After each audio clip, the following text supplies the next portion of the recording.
¿Es el sincretismo un insulto? La idea de cruzar al cristianismo con otras ideas es una especie de insulto al que llamamos sincretismo. Pero, ¿cómo se encarna el cristianismo en este mundo sin perder su pureza? Conversamos sobre la fe cruzada entre amigos.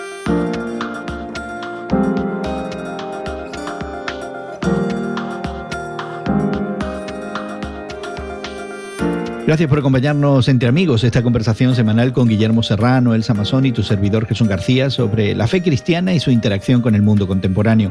Queremos invitarte a suscribirte a nuestro podcast y a seguirnos regularmente. Puedes encontrar más información en radiomoody.org. También puedes conectarte con nosotros en Twitter, somos Tus Temas de Hoy. Tus Temas de Hoy en Twitter y más información, como hemos mencionado, en radiomoody.org.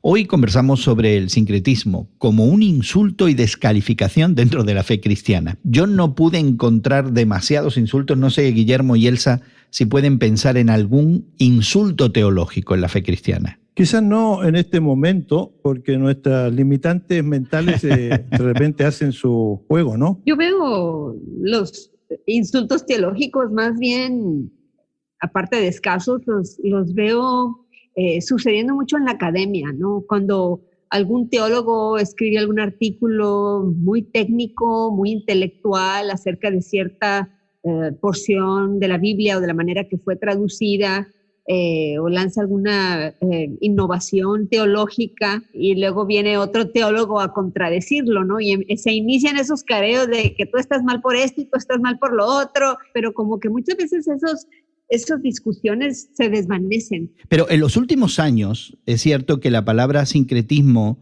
se ha convertido en esos términos que son un tanto despectivos, ¿verdad? Negativos, sí. Sí, negativos. Y no necesariamente son expresados así, eres un sincrético, esta es una idea sincrética, pero decimos, bueno, tu fe no es pura. No es sana tu doctrina o eso no es espiritual. Es decir, usamos una serie de eufemismos para evitar ese insulto, especialmente algunos que somos pasivo-agresivos, ¿no? Y entonces consideramos un artículo en el día de hoy entre amigos donde el profesor Ross Kane, profesor de Teología y Cultura del Seminario Teológico de Virginia, que nos invita a pensar en el sincretismo como insulto y su uso en el pensamiento cristiano occidental. Cuando hablamos de sincretismo, ¿de qué estamos hablando? Pero la palabra sincretismo, sincrético, habla de una integración de culturas o de religiones o de ideas que más o menos marchan de acuerdo, haciendo los acomodos propios, ¿no? Entonces, esto lo llevamos al campo, por supuesto, de la religión, y ahí nos encontramos con muchas sorpresas al encontrar muchas de estas cosas en las iglesias modernas. Pero es muy interesante este artículo que habla del suajili, que a mí me llamó poderosamente la atención porque es un idioma africano, hablado por muchas personas y que parece ser un medio cultural bastante común. Dice que hay dos palabras para inculturación y el contraste entre ellas retrata los desafíos del sincretismo al mismo tiempo que proporciona un camino a través de ellos. Una palabra para inculturación es utamadunisho, que indica importar algo extraño a una cultura. Cuando el cristianismo entra en un nuevo lugar, es comparable a una mercancía. La otra palabra para inculturación es unwilisho, traducido literalmente, significa hacer cuerpo. Toma la palabra suajili para cuerpo y la convierte en un verbo. Yo estoy realmente muy impresionado que se utilice este idioma africano para hablar del sincretismo con estas ideas que ahora lo dejan más claro en mi propia mente, ¿no? Pero realmente el autor de este artículo, Guillermo, pone estos ejemplos del suajili cuando realmente de lo que está hablando es del concepto, por un lado, de contextualización, es decir, que el evangelio de alguna manera y el mensaje de la fe cristiana se encarna en la cultura, es relevante a la cultura, le habla a esa cultura, y por otro lado, sí, la palabra sincretismo, que es la mezcolanza o eliminar la pureza de lo que pudiera ser el mensaje original del evangelio. Así que estos dos conceptos que él trae del suajili realmente son conceptos que se han manejado en la teología ya por algún tiempo. Como dices tú, Gerson, una cosa es la contextualización y muchas veces se hace en el proceso de evangelización intencionalmente, ¿no? En otras ocasiones creo que el sincretismo sucede muchas veces de manera involuntaria, ¿no? Con el convivir de las personas que traen el evangelio, convivir sincero de día con día, con personas de otra cultura que no conocen el evangelio de Jesucristo. Pero creo que involuntariamente el sincretismo sucede incluso en esos lugares donde la fe cristiana reformada se está practicando. Por ejemplo, cuando empezamos a adquirir ciertas formas de vivir que consideramos que son cristianas en oposición a la cultura general. Por ejemplo, el tomar vino. El tomar vino en una cultura como la cultura latinoamericana, estoy hablando de la cultura general, es algo aceptable cuando lo estás haciendo en moderación y en compañía de tus familiares, tus amigos, acompañando una buena comida, pero nos llegan entonces, ¿verdad?, misioneros de los Estados Unidos, de lugares donde las culturas vienen más de la época puritana y nos dicen que el vino en su totalidad está mal tomarlo. Entonces nos ponen a rajatabla el no tomar vino, cuando en la Biblia Jesucristo mismo convirtió el agua en vino y él mismo se presenta como tal. Entonces creo que hay maneras en que debemos de evaluar honestamente, con honestidad y objetividad, hasta donde se pueda, cómo nuestra misma fe ya tiene sincretismos integrados. Ya, y esta es una crítica postcolonialista la que hace el artículo, cuando la palabra sincretismo, o sea, esta mezcolanza de ideas, este mestizaje,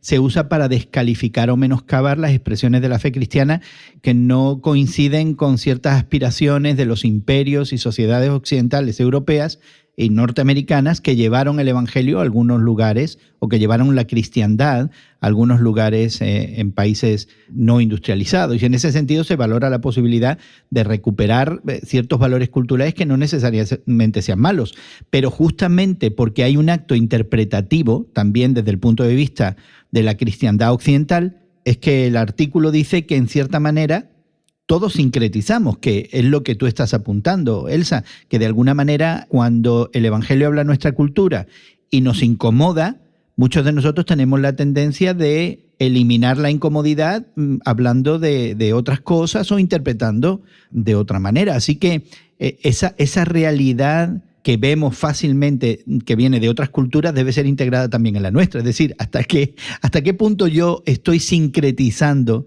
el mensaje del evangelio cuando encuentro algo que va contra mi cultura, contra mi entendimiento de las cosas y me incomoda. Yo creo que el autor dice que todos sincretizamos y dice los pastores saben esto intuitivamente. Buscamos constantemente vínculos con la cultura de una congregación para moldear la forma en que predicamos y lideramos. Simplemente no estamos acostumbrados a llamarlo sincretismo. Y yo creo que yo lo viví en la práctica, en las iglesias en las que tuve el privilegio de liderar como pastor, cuando veía algunas cuestiones que chocaban con lo que, digamos, en mi formación dogmática, teológica, no estaba de acuerdo a lo que yo veía en las personas, ¿no? Esta idea, por ejemplo, del ahorro, vamos a ponerlo así, ¿no?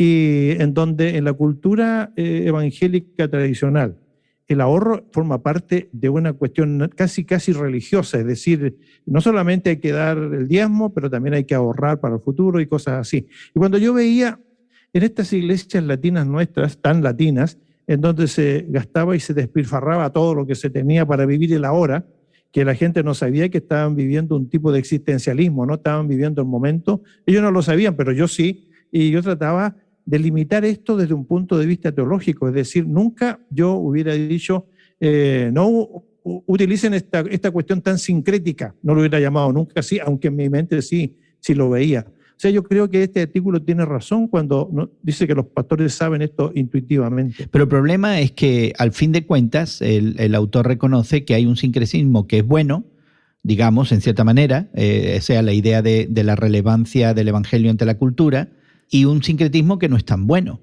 El problema es saber cuál es el bueno y cuál no lo es. Es como el colesterol, ¿eh? Hay el bueno y el malo. Exactamente, tenemos aquí esta diferente manera de entender las cosas, ¿no? ¿Cuál es el sincretismo bueno y cuál es el que no es tan bueno? Es que también el artículo guarda un poco de silencio porque dice que en las palabras del mismo Jesucristo, Él dice que cuando venga el Espíritu nos enseñará otras cosas que ahora no sabemos, es decir, nos deja ahí en una especie como de incógnita. ¿Cuáles podrán ser estas cosas que nosotros no conocemos o no sabemos hasta que el Espíritu alumbre nuestro entendimiento? Es decir, también podría existir este sincretismo bueno del que no sabemos mucho porque a lo mejor no nos ha alumbrado mucho el Evangelio tampoco. Y yo creo que parte de eso es, como apunta Guillermo, ¿no?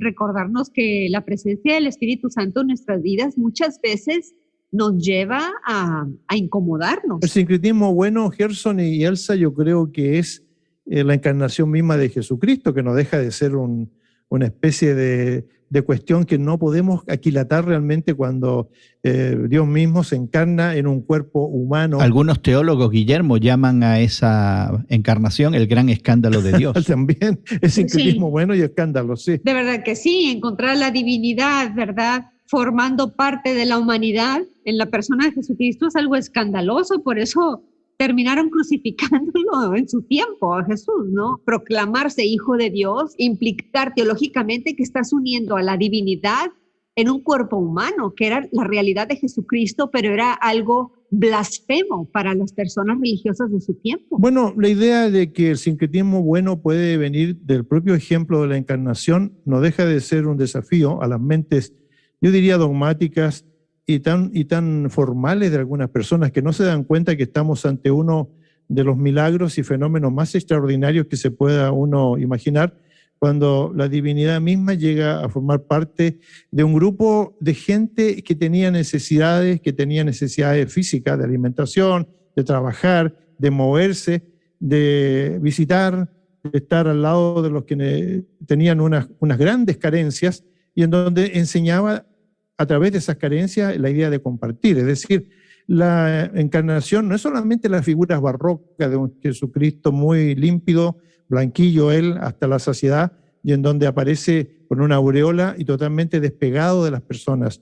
La encarnación es el Jesucristo que vive entre nosotros y que nos dice, ve tú y haz lo mismo, cuando nos encontramos ante desafíos en los que nosotros tenemos también que tomar la iniciativa. Y quizás eso, Guillermo y Elsa, es lo que desbarata finalmente nuestros propios sincretismos, y ahora lo vamos a usar peyorativamente. El responder verdaderamente con una conciencia conectada al Evangelio es algo que nos pone en una posición de tensión y de incomodidad, y no es un camino fácil a seguir. No, no lo es. No es un camino fácil a seguir. Mira, Gerson, yo te digo con toda honestidad, yo siento que en muchas situaciones en nuestras comunidades de fe decimos, vamos a orar ante esta situación difícil, vamos a orar por estas personas, y nos la pasamos orando y orando y orando. Yo no digo que la oración sea mala, es bueno orar, y Dios mismo nos llama a la oración y a estar en comunicación con Él y a tener esa humildad de reconocer que le necesitamos. Pero también hay momentos en los que Dios mismo nos llama a la actuación. Debemos de levantarnos y debemos de hacer las obras buenas, aunque sean difíciles, aunque vayan en contra de lo que nosotros queremos hacer. El Evangelio nos apunta a obrar de acuerdo a lo que haría Jesucristo, ¿verdad? Él mismo nos enseñó eso. Quisiéramos invitarte a que conectes con nosotros y nos des tu opinión y comentarios sobre